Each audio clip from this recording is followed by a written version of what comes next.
नमस्कार. आवाज येतोय सर्वांना? आपणा सर्वांना पुनश्च एकदा नमस्कार करून उलगुलान एक साहित्यिक चळवळ या पेजची भूमिका थोडक्यात मी आपणासमोर मांडणार आहे.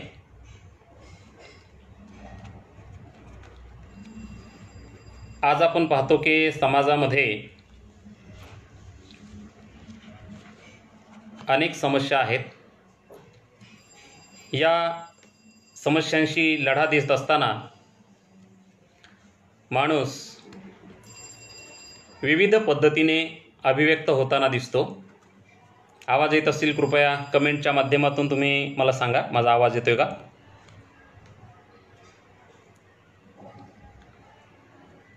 ओके. तर उलगुलान एक साहित्यिक चळवळ हे फेसबुक पेज निर्माण करण्यामागे एक भूमिका आहे की समाजभान जपणाऱ्या साहित्याला प्रोत्साहन देणं ही एक प्रमुख भूमिका त्यामागची आहे.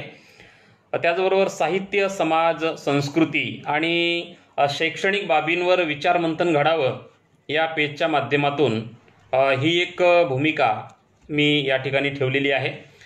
आपण असं पाहतो की आज समाजामध्ये वावरत असताना विविध साहित्यिक चळवळी अस्तित्वात आहेत. या साहित्यिक चळवळींच्या माध्यमातून अनेक साहित्यिक अभिव्यक्त होतात, परंतु अनेकांना अभिव्यक्त व्हायचं राहून जातं. तर त्याच्यासाठी कुठेतरी एखादा प्लॅटफॉर्म किंवा एखादं स्टेज आपण निर्माण करू शकतो का, हा विचार माझ्या मनामध्ये आला. आणि सध्या लॉकडाऊनचे दिवस असल्यामुळे या लॉकडाऊनच्या दिवसामध्ये, या कोरोनाच्या काळामध्ये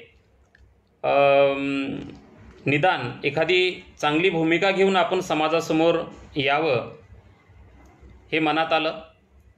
धन्यवाद राहू सर, गोवाडे सर. आवाज चांगला येतोय? ओके. तर ही भूमिका घेऊन समाजासमोर यावं असं मनात आलं. उलगुलान एक साहित्यिक चळवळ ही एखाद्या समाजापुरती मर्यादित ठेवायची नाही आहे. तर जशा साहित्यामध्ये ग्रामीण, दलित, स्त्रीवादी, आदिवासी, महानगरीय किंवा इतर ज्या साहित्यिक चळवळी आहेत, ह्या साहित्यिक चळवळींमध्ये लिहिणारे आणि समाजाप्रती जाणीव निर्माण करणारे जे आहेत त्यांना आपण एक व्यासपीठ द्यावं अशी एक भूमिका मी या ठिकाणी ठेवलेली आहे. म्हणजे प्रत्येकाच्या अभिव्यक्तीला चालना देण्याचं काम करावंसं वाटते. आपल्याला घडविणाऱ्या समाजाप्रती एक जाणीव आहे, ती जाणीव निदान साहित्याच्या माध्यमातून व्यक्त करता यावी अनेकांना. कवितेच्या माध्यमातून असेल किंवा अनेक घटनाप्रसंग समाजामध्ये जे अनुभवलेले आहेत या घटनाप्रसंगांच्या माध्यमातून असेल, किंवा आपल्यामध्ये एक कलावंत दडलेला असतो, त्या कलावंताला उजागर करण्याची एक गरज आहे. त्यामुळे हे पेज फेसबुक पेज तयार केलेलं आहे. आपल्यातील कलावंताची जाणीव जी आहे ही जाणीव जिवंत राहावी. आणि जसं की दलित, आदिवासी समाजामध्ये मोठ्या प्रमाणामध्ये आता लेखन करणारे नवकवी असतील, नवसाहित्यिक असतील, नवे विचारवंत असतील, हे निर्माण होत आहेत.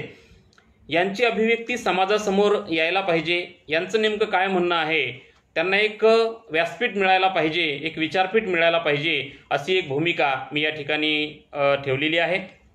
मित्रांनो, उलगुलान हा शब्द म्हणजे अनेकांनी मला खरं तर विचारलं, अनेक मित्रांनी सुद्धा मला विचारलं की हे काय आहे नेमकं, उलगुलान नेमकं काय आहे. तर त्या संदर्भामध्ये मी त्यांना सांगितलं की धरती आबा बिरसा मुंडा यांनी झारखंडमध्ये म्हणजे साधारणपणे 1875 ते 1900 हा जो 25 वर्षाचा काळ आहे, हा बिरसा मुंडाचा जीवनकाळ आहे. आणि त्यांनी आपल्या शेवटच्या एक 5 वर्षामध्ये चळवळीला जो वेग दिला त्याचं कारण एक होतं की त्यांनी त्यावेळी दिलेली एक उठावाची घोषणा, ती घोषणा होती उलगुलान. उलगुलान म्हणजे एकाच वेळी सर्व पातळींवर केला जाणारा उठाव. म्हणजे उदाहरणार्थ त्यावेळची जी सरंजामशाही आहे, त्यावेळची जी पुरोहितशाही आहे किंवा जमीनदारी करणारे लोक होते, ठेकेदार आहेत, सावकार आहेत, ब्रिटिश व्यवस्था आहे किंवा इतर धर्माचे जे लोक आहेत, जे आदिवासी समाजाला विविध माध्यमातून त्रास देत होते, तर यांच्या विरोधामध्ये एकत्रपणे केलेला जो उठाव आहे, एकाच वेळी सर्व पातळींवर केलेला जो उठाव आहे, त्या उठावाला उलगुलान हे नाव आहे. आणि म्हणून मला असं वाटलं की आजही समाजामध्ये आपण पाहतो 100-125 वर्षानंतर सुद्धा समाजामध्ये समाजाचं शोषण करणारे लोक आहेत. तेव्हा या शोषण करणाऱ्या लोकांच्या विरोधामध्ये आपण सरळ जरी त्यांना लढा देऊ शकत नसलो तरी लेखनाच्या माध्यमातून आपण लढा देऊ शकतो. कारण आपण पाहिलेलं आहे जे उच्चवर्णीय लोक आहेत, जे सवर्ण आहेत, ज्यांच्याकडे लिहिण्याची क्षमता होती किंवा ज्यांना तो अधिकार होता, या लोकांनी मोठ्या प्रमाणामध्ये इथल्या बहुजन समाजाच्या चळवळीला दुर्लक्षित ठेवण्याचं काम केलेलं आहे. त्यामुळे मला असं वाटतं की नव्याने जे कोणी लिहित आहेत, एक भूमिका घेऊन, ही भूमिका उलगुलान यामागची आहे. म्हणजे या सर्वांच्या विरोधामध्ये एक उठाव या ठिकाणी आपल्याला साहित्याच्या माध्यमातून घडून आणायचा आहे. नमस्कार, कैलाश पांडे, शंकर बळी सर, तुमचं स्वागत. उद्या तुम्हाला बोलायचंच आहे. उद्या 7 वाजता तुम्ही या ठिकाणी बोलणार आहात. शैलेश सकपाळ, जय भीम, जय भीम. तर अशी एक भूमिका आहे. सध्या कोरोना इफेक्टचा काळ आहे आणि अनेक ग्रुप या ठिकाणी तयार झाले. हा ग्रुप म्हणजे एक रोपटा आहे. म्हणजे उलगुलान ही साहित्यिक चळवळ म्हणजे एक रोपटा आहे. आजचं हे माझं पहिलं लाईव्ह आहे आणि या पहिल्या लाईव्हमध्ये मला सुरुवातीला बऱ्यापैकी प्रतिसाद मिळतो आहे असं दिसतंय. म्हणजे आज लावलेलं हे रोपटं नक्कीच पुढील काळामध्ये मोठं होणार, व्यापक होणार, यात शंकाच नाही. मोठं नक्कीच होणार. तेव्हा आता थोडक्यामध्ये उद्या शनिवार दिनांक 23 मे रोजी एका समाजाभिमुख विषयाने आपण सुरुवात करणार आहोत. मी आणि माझी अभिव्यक्ती असं शीर्षक मी याला दिलेलं आहे. म्हणजे उलगुलान एक साहित्यिक चळवळ हे आपल्या फेसबुक पेजचं नाव आहे. तर मी आणि माझी अभिव्यक्ती या अभिव्यक्तीच्या माध्यमातून समाजामधले जे कवी असतील, लेखक असतील, साहित्यिक असतील, आत्मकथनकार असतील किंवा गायक असतील, कलावंत असतील, हे या ठिकाणी अभिव्यक्त होणार आहेत. ते त्यांचा विषय घेऊन, म्हणजे मी आणि माझी अभिव्यक्ती या अंतर्गत उदाहरणार्थ बळीसर आपल्या कवितेच्या माध्यमातून अभिव्यक्त होणार आहेत. त्या शीर्षकाखाली सुरुवातीला पहिल्यांदाच भाग 1 मध्ये बळीसर बोलणार आहेत. तेव्हा मला खूप आनंद आहे की शंकर बळी यांच्यासारखा एक चांगला कवी आपल्या ह्या कार्यक्रमाची सुरुवात करणार आहे. ही वाट तिथून जावी हा त्यांचा काव्यसंग्रह प्रकाशित आहे आणि उलगुलान असं एक पुस्तक त्यांचं प्रकाशित आहे. ते त्या पुस्तकाच्या संदर्भात आपल्या कविता संग्रहाच्या संदर्भामध्ये नक्कीच बोलणार आहेत. तेव्हा ही वाट तिथून जावी यामध्ये त्यांनी जी भूमिका मांडण्याचा प्रयत्न केला तो फक्त मी थोडक्यात या ठिकाणी सांगतोय तुम्हाला. ते आपल्या पोर कुणाचे या एका कवितेमध्ये असं म्हणतात, अरे रे आगीने पेटले पाहते घर कुणाचे, अरे रे आगीने पेटले पाहते घर कुणाचे, वाचले त्यातून एकटेच हे पोर कुणाचे. धर्माने लावल्यात आगी वस्त्या वस्त्यात, धर्माने लावल्यात आगी वस्त्या वस्त्यात, पहा जुंपले युद्ध घनघोर कुणाचे, पहा जुंपले युद्ध घनघोर कुणाचे. झाले अनाथ या आंधळ्या जगात, झाले अनाथ या आंधळ्या जगात, त्याच्या जगावर पडले वार कठोर कुणाचे, त्याच्या जगावर पडले वार कठोर कुणाचे. निघाले रडत रस्त्याने एकटेच, निघाले रडत रस्त्याने एकटेच, मदतीला न येती हात समोर कुणाचे, मदतीला न येती हात समोर कुणाचे. अरे रे आगीने पेटले पहा ते घर कुणाचे, वाचले त्यातून एकटेच हे पोर कुणाचे, वाचले त्यातून एकटेच हे पोर कुणाचे. म्हणजे अशा पद्धतीची सामाजिक जाणीव घेऊन येणारा हा कवी आपल्या समोर या ठिकाणी अभिव्यक्त होणार आहे. तेव्हा उद्या आपण भेटणारच आहोत. त्याचबरोबर परवा म्हणजे 24 तारखेला रविवारी एक सुप्रसिद्ध कवी शेती मातीच्या कविता यावर भाष्य करणारा सुप्रसिद्ध कवी हिंगोलीचा कवी आहे. कवी गणेश आघाव शेती मातीच्या कविता घेऊन आपल्यासमोर येणार आहे. अतिशय म्हणजे मातीशी नाळ असलेला कवी. खरं तर या 2 कवींबद्दल बोललोय मी. यानंतरचे प्रोग्राम जसे ठरतील त्यानंतर मी काही भूमिका व्यक्त करणार नाही आहे. त्यानंतर दररोज आपल्याला एका कवीची भेट या ठिकाणी होणार आहे. कैलास दौंड सर नमस्कार, उत्तम भगत सर थँक्यू, नवनाथ चंदनशिवे मित्रा नमस्कार, जय भीम. ओके आपल्या सर्वांना या ठिकाणी अभिव्यक्त व्हायचे हे आपण लक्षात ठेवलं पाहिजे. तर गणेश आघाव आपल्या एका कवितेमध्ये असं म्हणतो की नांगरली भुई मग वखरणी. शेतीशी संबंधित कविता लिहिणारा कवी बघा काय म्हणतो, नांगरली भुई मग वखरणी, पेरतेव्हा करूया पेरणी, चाड्यावर मुठ पावसाची गाणी, चाड्यावर मुठ पावसाची गाणी, भुईच्या ओटीत मावनागा पाणी, बैलाचा कासरा वाजती घोगर, बैलाचा कासरा वाजती घोगर, उजेडाचं पीक पेरते पाभर, कोरड्या रानात येईल पाऊस, कोरड्या रानात येईल पाऊस, मातीच्या गर्भाला मिरुगाची आस, मातीच्या गर्भाला मिरुगाची आस. तर अशी एक सुंदर अभिव्यक्ती त्या कवीची आहे. तेव्हा या 2 कवींना भेटण्यासाठी आपण उद्या संध्याकाळी 7 वाजता आणि परवा संध्याकाळी 7 वाजता 7ची ही वेळ मधली वेळ मुद्दाम आपण ठेवलेली आहे. तरीसुद्धा पाहुण्यांच्या सोयीनुसार कदाचित पुढे चालून आपल्याला वेळ ठेवावी लागेल असं मला वाटतं. तेव्हा आपले काही प्रश्न असतील, आपल्या काही सूचना असतील तर कमेंटच्या माध्यमातून नक्की आपण या ठिकाणी मला कळवा. आणि मला असं वाटतं की साधारणपणे या पहिल्या लाईव्ह प्रोग्राममध्ये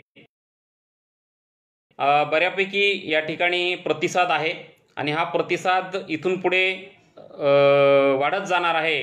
कारण आज लावलेलं रोपटं नंतर आपल्या सहवासाने, आपल्या संपर्काने आणि आपल्या अभिव्यक्तीने मोठं होणार आहे.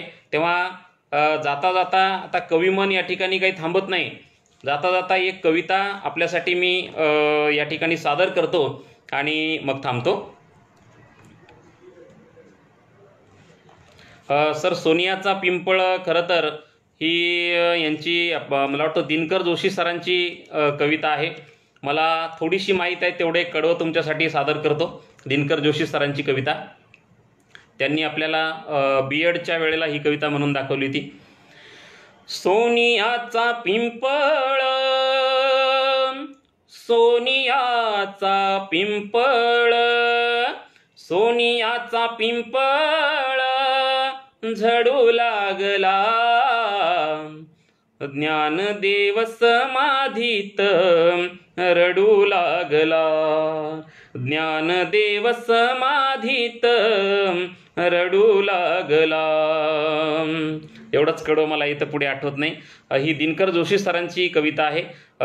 मुकुंद राजपंखे सरांची जी आहे, मुकुंद राजपंखे सरांची कविता त्यांनी उर कोवळ्या उन्हाचा जळतो कधी कधी, गुलजार एक अश्रू ढळतो कधी कधी. राजपंखे सरांनाही आपल्याला आपल्या ग्रुपवर कदाचित त्यांनी वेळ दिला आपल्याला, तर आपल्याला या ठिकाणी ऐकण्याची संधी आहे. अनेक कवी आपल्याशी संवाद साधणारच आहेत मित्रांनो. माझी एक कविता आपल्यासमोर मी ठेवतो आणि नंतर मग थांबतो. तेव्हा धन्यवाद गुहाडे सर, खूप चांगली भूमिका मांडली. खरं तर बोलण्यासारखं भरपूर आहे, परंतु आपले कवी किंवा मान्यवर या ठिकाणी बोलणारच आहेत येऊन, त्यामुळे आज मी काही फार बोलत नाही. आणि आपण पाहतो की खेड्यापाड्यामध्ये दुष्काळाचं सावट असतं.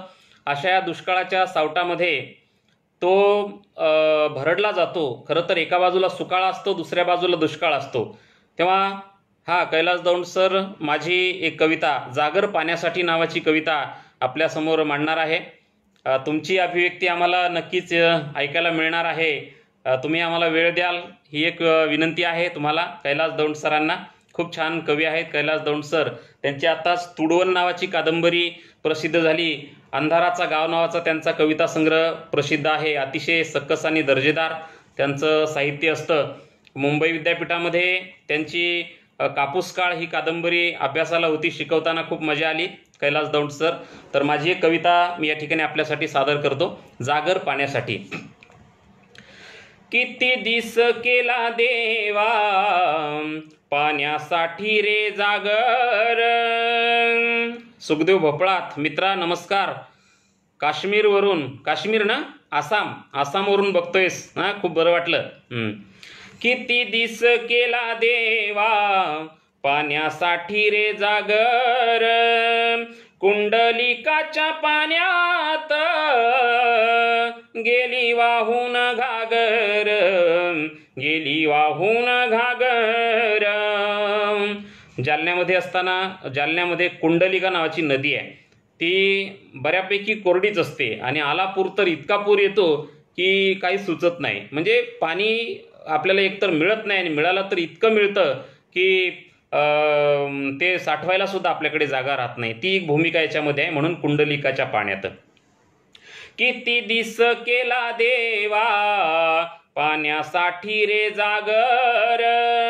कुंडलिकाच्या पाण्यात गेली वाहून घागर, गेली वाहून घागर.